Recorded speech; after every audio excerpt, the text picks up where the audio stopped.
Good morning, everybody, and I'm very pleased to welcome our special guest this morning on the ukulele warm-up.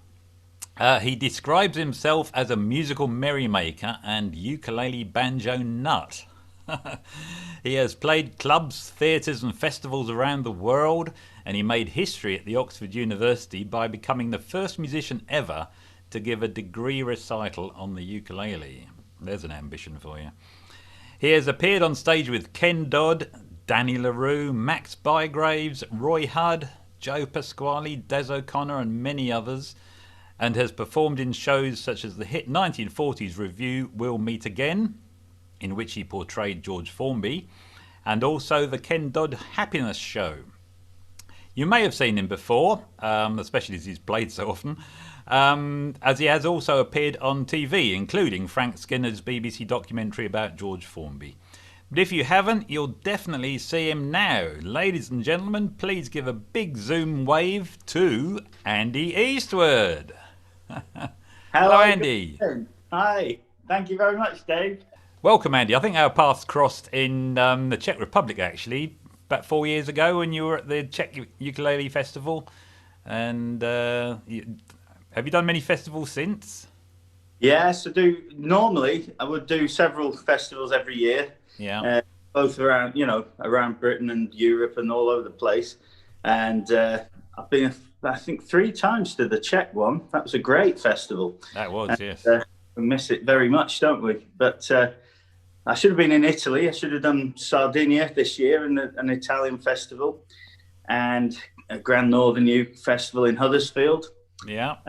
So we just have to hope it comes back eventually. Yes, well, in the absence of all those festivals, perhaps you could just start off the session by performing a song for us, yeah? Yeah, what a good idea. Why not? Have you got something you'd like to do? Oh, yeah, you're off. Yeah, just lift your ukulele up a little bit so we can see it nicely. That's it. Stars shining bright above you. Night breezes seem to whisper, I love you. Birds singing in the sycamore tree. Dream a little dream of me. Say nighty night and kiss me. Just hold me tight and tell me you'll miss me. While I'm alone and blue as can be. Dream a little dream of me. Stars fading but I linger on, dear. Still craving your kiss. I'm longing to linger till dawn, dear. Just saying this. Sweet dreams till sunbeams find you. Sweet dreams that leave all worries behind you. But in your dreams, whatever they be, dream a little dream of me.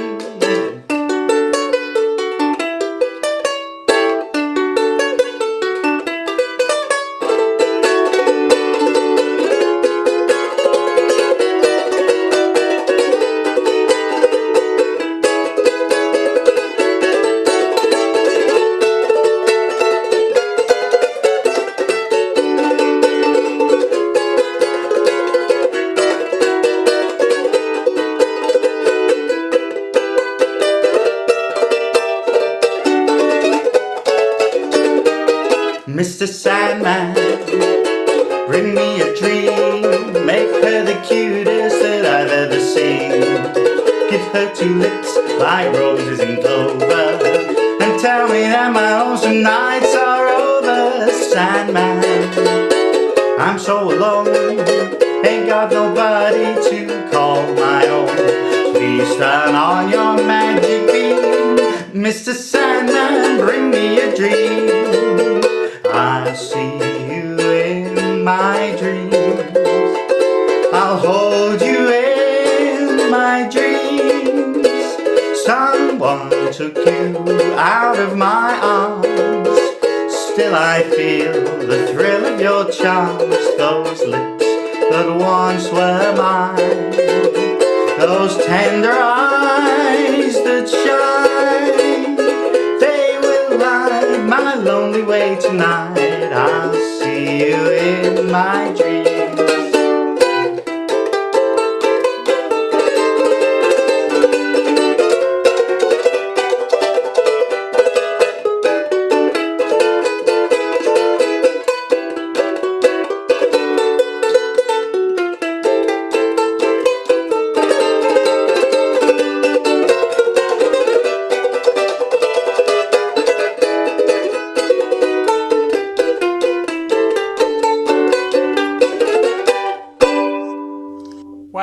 absolutely amazing.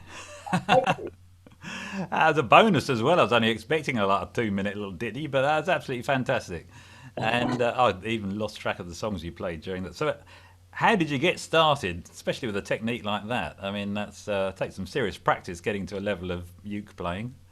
Well, I've been at it a long time, Dave. Really, You don't look old enough. when I was a kid, yeah, when I was a kid, I think it was about 8 or 9, something like that. My grandfather played a uke to me when I was a little tiny tot, and Right. I was always fascinated by it. So as far back as I can remember, I can remember the uke. So I've been playing for 30 odd years now. Yeah. And when did your professional career start then? Well, I did do my first gig when I was about 12, and that Right. was it. Made my mind up. That was what I wanted to do. So, while I was a student, I used to do gigs every weekend, wherever they'd have me. And I just built up an act bit by bit. And when I left college, I was ready to go. So I went straight into doing it for a living. Yeah. So I mean, I read on your website that you've obviously met Ken Dodd, and he's got something to do with your career. How did you get to that position? Because that's not just a doesn't happen overnight. That sort of thing, does it? Well, yeah, after I've been working professionally for a year or two in sort of hotels and clubs and that kind of thing, I Yeah. got a gig with Ken Dodd, and that got me into where I really wanted to be, which was theatre, because I always loved the old variety artists. Again, that came from my granddad. He got me interested in the old uh, time musical and vaudeville and variety style of entertainment, Yeah. and I absolutely love it. So I wanted to be in theatre, and I got the Ken Dodd gig, and that was great because he told me what to do with my act, how to present it and how to put Really. my material together and make a proper act out of it. And I never looked back then. So I did years and years of Ken Dodd and all that kind of shows, and managed to work practically nothing but theatres for about 15 years with him. Really. Yeah. And were you actually supporting him? Because I know he does a very long set, but so you were That's the right. warm up guy. Yeah, I used to go on at the beginning of the second half. So, Ah. the first, and of course, the beginning of the second half of the Ken Dodd show was about 11 o'clock because he's very famous for doing long, long shows, as you say. So I would go on after the interval and sort of wake them up again, which was great fun. Always packed venues, beautiful theatres, and really great memories of working with him. I mean, yeah. I mean, if you're playing to his audiences, you've got a ready-made audience. Look, so when you say variety, does that mean a lot of different aspects to your music, or different instruments, or different kinds of songs? Well, yeah, What's a variety bit? well, a variety artist really is the great thing about a variety show is that you have so many different artists coming on to do a few minutes of their best material, and so it never gets boring. It's a fast-paced show, typically going way back to variety's heyday, it would be maybe 8 or 9 acts, one after the other. So everybody would do their very best 10 minutes of material, or even less. So you do try and do something that nobody else can do and that people never see otherwise. So you've got the wow factor. Ah, I see. And that's whether it's a juggler, a magician, or a great singer, or a musician, or whatever, a comedian. You try and really pack in the punch. So when I do my act, of course, these shows don't really exist today, except in a few areas. But Hmm. the idea is when you do an act, a full act, if I do it all evening on my own, I still try and keep that feel of, try a bit of this, a bit of that, so it never gets boring and you attack the audience from lots of different angles so that it never gets boring and you try and, keep them entertained and on their toes a bit. Oh, wow, I didn't know he was going to do that. Ah, right. It's a style, it's a great style of entertainment, really. But that must be a lot of preparation for you then, a lot of work. Yeah, yeah, You because can't just run through 10 songs, can you? that's right. You try to pack in as many things, like the medley I just did there. You Yeah. said, "Oh, I thought you do one song," so I thought, well, if I've got 3 minutes, I might as well do a minute of three different songs. So that, Yeah. so there you And go. what about other instruments? I've seen a photograph of you playing a violin. Yeah, I play the violin, guitar. and piano. Yeah, so I try and I just say cram as much in as I can. But the uke's always been a special thing to me because it was, of course, when I started playing, it was the late 80s, late 1980s, and it was very unpopular then. Yeah. Um, it was so out of fashion that you felt like you were going out on a limb. I mean, it's much better today. There's lots of clubs and groups, that we can get involved in and festivals. They didn't exist then. There was only the George Formby Society. That was it. Mm. And one or two tiny clubs, but now they're everywhere, which is just great. And it's so nice to see it getting popularity back again. Yeah, I mean, yeah, and a lot down to you, people like yourself and you. Yeah, But hopefully. Yeah. no, it is. Well, clearly it is because you've been playing to huge audiences, and I bet a lot of the people in the group today in our session have seen you before, probably. And if you've played Hopefully. at that many theatres over the years, and is that how you got into things like the television documentary with Frank Skinner, for example? Is it just because you're known for this style of music? Yeah, that's right. You just get your name known bit by bit, and Mm. because of course, once upon a time, showbiz was all one business. So people who were working in theatres would get the TV jobs as well. And it's Mm. like when I started off, you still used to get TV people looking for acts. You get the phone call. Oh, we need somebody to come on and play something. I think Oh yeah. Big Breakfast and Blue Peter and the Barrymore Show and all these things. Just these days, entertainers are the last people TV want. But it's just the way it's gone. Yes, So you don't often see some. It used to be like the two Ronnies introducing. yeah, That's yeah, which was great. But it's times change, unfortunately. yeah. So how have you been making the most of lockdown? 'Cause I'm sure you haven't been sitting around watching telly for the last year. No, that's right. Well, you've got to keep moving. I mean, I had so many shows booked when it all started. So I had 20 theatres booked with my own productions because I put shows on as well as being in them for other people. Oh, We had to reschedule everything from 2020 to 2021. And now, of course, we've rescheduled it again to yeah. 2022. Okay. But yeah, I am keeping busy. We've moved house for a start. I'm in Blackpool now, which is bright and sunny. Very nice. Blackpool. Oh, that's the home of the Formby Society, isn't it? That's right. So that's kept me busy. But I've been doing lessons as well. I've been doing a lot of online tuition because normally I don't get time. I've been Yeah. so busy with gigs. So I've been teaching Zoom students, Yeah. and that works well. I do a little Okay. face-to-face session with them, and then I send them a video, personal video, based on the lesson, Yeah. practice practice that. So that works nicely, and I've been doing that. I've also been making videos. I've just started making a series of videos, tuition videos for the Octopus ukulele brand.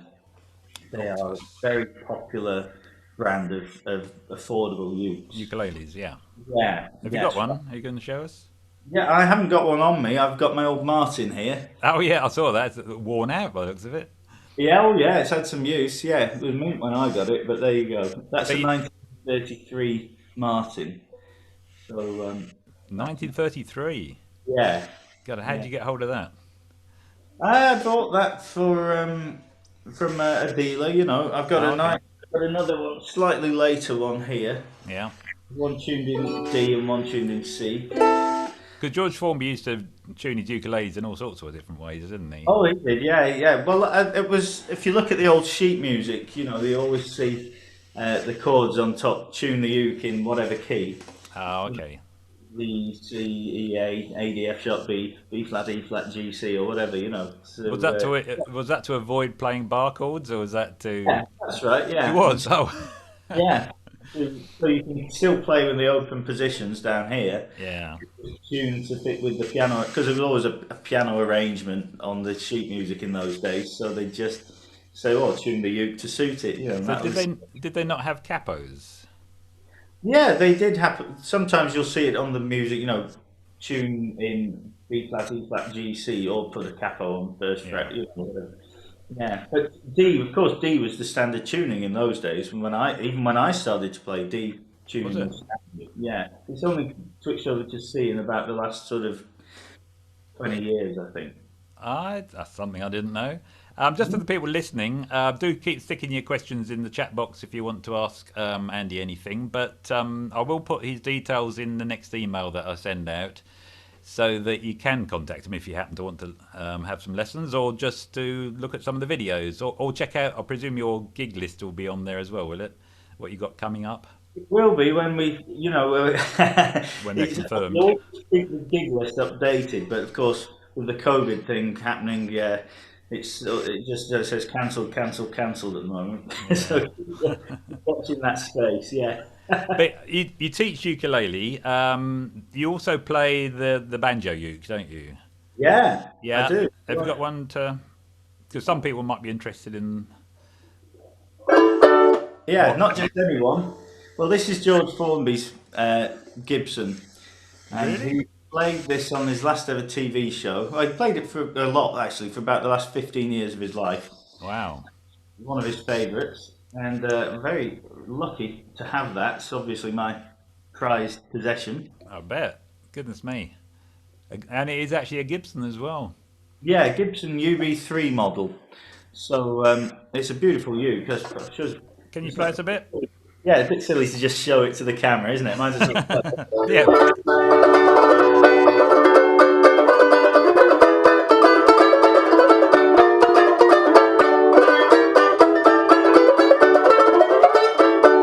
So it's a great sound. That's amazing.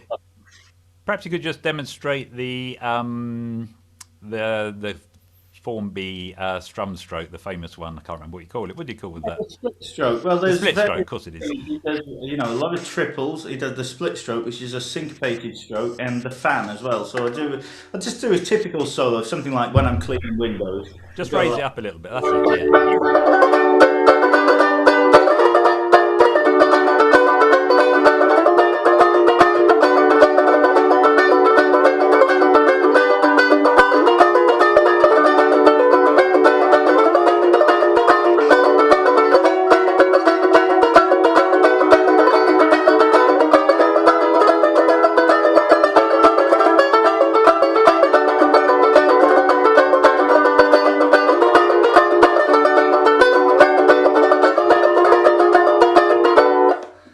well, That's it's a nice, amazing. catchy rhythms. It's very. In fact, your right hand was literally a blur. So how about? Can you do this? Can you play the split stroke slowly? Yeah. And Oh, not like a teaching lesson, but just so we can actually get a physical yeah. idea of what's going on, because it just looks like a. Yeah. Well, I'll give you a brief. Let's see if I can give you a 30-second idea of what's going on. Yeah. If you were to just strum 4 beats in a bar, down, down, down, down, like Yeah. that. Your hands going up in between. So on the and, you're playing upstrokes. 1 and 2 and 3 and 4 and. Okay, so Yeah. you're going Familiar with down that? Yeah. on the even numbered quavers, 8 quavers in a bar. You're going down on the odd numbers, quavers rather, up on the even numbers. So what we do to get syncopation in the Thornley style is we do a group of 3 that goes down, up, down, and then repeat that down, up, down, down, up, down. Suddenly, 1, 2, 3, 4. You've got an odd, a even numbered quaver with a downstroke. So downs are stronger, so you get emphasis off the Yeah. beat. So this is what happens. So they're grouping them in 3s and 2s, down up downs and down ups. We can get the accent on any beat of the bar. So that's what's going on. So just do a slow bit of the same thing I played, but slowly. Yeah.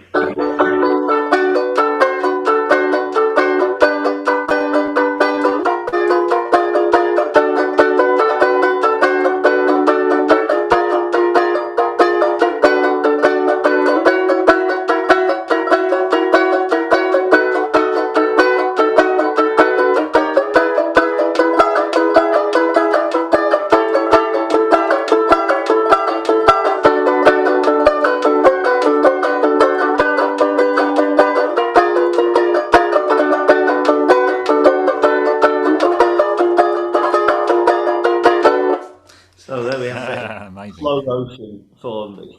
It still wasn't that slow. That's great. I mean, you were putting in some. Yeah, Yeah. that's called the fan stroke. So what you do with the fan stroke, you go down with the ring finger, followed by the thumb. So in one wrist movement, you get 2 beats. and then on the way up it's the index finger. So the pattern of down up downs and down ups Yeah. still fits in the same, but you're going down twice with one wrist movement. So you're hitting with two separate digits. So and Oh, one I bit. see. That's why it looks as though your hand goes slower while you do that, but you Yes, it's still. almost like a slow motion rotating, and but somehow a completely different rhythm is coming out than what you Yeah, can see your hand doing. it's like an illusion. it, Yeah. it is. That ought to be part of your show if it's not already. Oh, it is. Oh, it Yeah. is. Oh, okay. I must come and see you one day. Yeah. Have you got a tip you could give the people in our group? Maybe something a little less advanced as the fan stroke. Maybe just something you think that the general player would find useful. Yeah, all I have here, here's one that you can start to introduce whenever you feel like it. Don't be afraid to use your thumb, and the left hand thumb. Right. I use it for chords, quite a lot, like diminished chords. For instance, a G sharp diminished chord. It's Okay. just G7 with the thumb added on the first fret there on the G On string. the So G string. it makes life a lot easier than trying to do the four finger diminished chord. Yeah. Um, Yeah. Now, I always think making it easy is not necessarily a legitimate reason for doing it. But the thing is, if you do that, you free up your little finger to do something I was more one. complicated. You can do it with minors, minor sevens, Yeah. or minor sixths, and Oh, that's just interesting. yeah. So try and get away. But the tip really is get away from having the thumb planted in the back of the neck. Yeah. What people do. Keep it mobile, and you can use it. So that's my quick tip. And oh, okay, yeah, and I think that's a good idea because, as you said, it frees up your little finger to do a little bit else, which I hadn't Yeah, thought right. of when you first started describing that. That's an interesting point.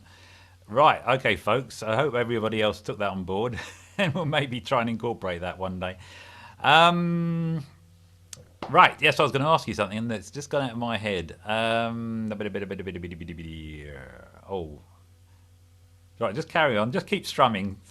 Do one of those background sort of little strum things when the announcer's making announcements. I'll try and remember Did what I was we going to. have I'll some tell you what questions I was. in the box there? I think. I remember that's exactly what it was. I was going to look at the chat box. Right. Right, let's get some questions now. All right, Martin asks, why do you have different coloured strings? I hadn't noticed that. Oh, right. The Martin Ute there. Yeah. I've got two black and two white. The reason is I mix and match my string sets. The strings that are manufactured are obviously for the mass produced instruments, and they Yep. suit. But when you're playing something a bit special like this old Martin, the strings you get are made for laminate bodied ukes and things like that. They're a bit Oh, heavy. okay. I mean, whereas this is proper wood. It's very very thin. You can't really see it, but No. it's wafer thin wood, which is Right. why it vibrates so well. So you don't need such heavy string to make it ring. And of course, as I said, I do tune in D as well sometimes, which means more tension on the strings. So basically, I mix and match and use the lighter strings. So here I've got two Aquila strings and two galley strings. So threw away the C string out of the set. I'm using an E for the D. I'm using the A string from the galley and the A string from the Aquila I'm using for the B string. So the idea is you just get a slightly lighter set of strings by doing a pick and mix. Oh, okay. And for people in the audience, so if you wanted to tune in D and you're currently in C, because if you're in G, C, E, A, that's what we call C, isn't it? You Yeah, literally just tune it up at two frets, two that's right. tones, two Yeah. semitones. So you just tune every string two semitones higher, so it would be Yep. A, F sharp, B. So would be the same effect as putting a capo on the C tuned uke. Ah, okay. So that's a way you could check it. So it'll be A, So there it is. so So G, when you play C. a C chord shape, that comes out as a D. Yeah. When you Okay. play your F, that comes out as G. So That's an important thing. So you can still use the same chord shapes. Yeah. That's right, of course. It's all the same chord shapes, but you get a brighter sound because it's getting Yeah. A little bit high pitched. yeah. That's right. Yeah, it makes a lovely sound. It's worth trying, particularly on the soprano uke. Perhaps not on the concert or tenor, but the Yeah. soprano uke, they were originally intended to be in that tuning. So It it's not was, a bad. right. And you just have to sing a little bit higher. In fact, I think one of the important things is ukulele players need an excuse to buy another ukulele. So they have one tuned in C, and they go one tuned in D, and one tuned something completely different. So if you want an excuse, folks, to go and buy another ukulele, say it's because you need it in a different tuning. Okay, let's look at another question now. What was the reason behind the change from D to C? I presume that's a historical question. You any idea, Andy? I don't know really what the idea was there. The thing is, stringed instruments traditionally are always in sharp keys, and Yeah, it's a bit odd that they've gone to C. It's really all the old tutor books from the first wave of uke playing in the 20s. They're all ADF sharp B tuning. It's yeah. still when I started playing in the 80s, the only books you could get were those reprints of those old ones, and it was all D tuning. And this came in round about the turn of the millennium when they started churning out ukes again from China, and the Americans, I think, brought it in. It was mainly a few American players then started to print literature to go with books like Jim Belloff and the Hal Leonard organisation started to print a Right. few tutor books, and they started using C tuning. I suppose it's slightly simpler, get less sharps and flats if you're playing in C, Yeah. and they just started up using C tuning. So I don't think there's any reason for it. It just No. happened. Okay. I must admit, it's something I was completely unaware of. Do you play with a low? I think that means a low G. You're re-entrant at the moment, aren't you? Yeah, I've never tried. I've never bothered with low G tuning because so much of what I do, I'm used to having the two outer strings so close together in pitch. And of course, Yes. when you do the Formby style, for instance, you use that because you take your fingers on and off to get these nice little effects It's a on little. the It's almost like a string. melody, isn't it, in the chords? You get little melodic patterns going, Mm. making use of the fact that those pitches are so close together. And once you start to play melodies, which I do as well, Yeah. you get used to the notes being where they are. Now, low G tuning is coming from guitarists, really, Yeah. because it's more similar to guitar tuning. It's a transposed key, but it is like the top four strings on the guitar. So it really comes from guitarists switching to uke. Right. They expect that string to be lower, so Low. they're Yes. comfortable with it.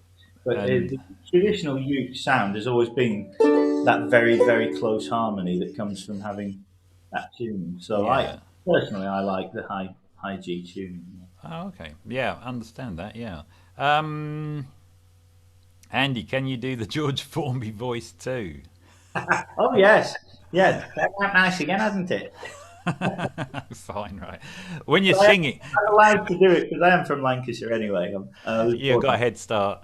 You, when you're singing a George Formby song, do you do it in your own voice or do you do it in a quasi? Yeah. I've never really got into the whole impersonation thing. I always think it's a bit fake for me. I mean, I know some people do it really well, but I didn't Yeah, really look like it anyway. And I always wanted that to be a little part of my act not the whole instead of the thing. whole Yeah, point of it. So I do them in my style, and obviously some people can't tell the difference because they're not that familiar anyway. And they say, "Oh, no, you off great." Oh, thanks very much. But I don't, you know. no. Um, because as I say, it's always been a little snippet out of my act. Of your variety act, yes. That then I do. Now I'm going to do something else and something else. But it doesn't make a lot of sense to impersonate really. But Yeah, some people do it. yeah. They're out there, aren't they? Okay, Andy. I think we better wrap it up. It's 10 o'clock, and people are starting to got their schedules to get involved in. But it's absolutely been absolutely brilliant and fascinating listening to you playing and chatting and talking about. And guys, if you go on his website, you'll see the amazing things he's been doing in the past, and there's absolutely no reason why he won't soon be doing them again in the future as well. So I hope you do all get a chance to go and watch Andy at a theatre near you.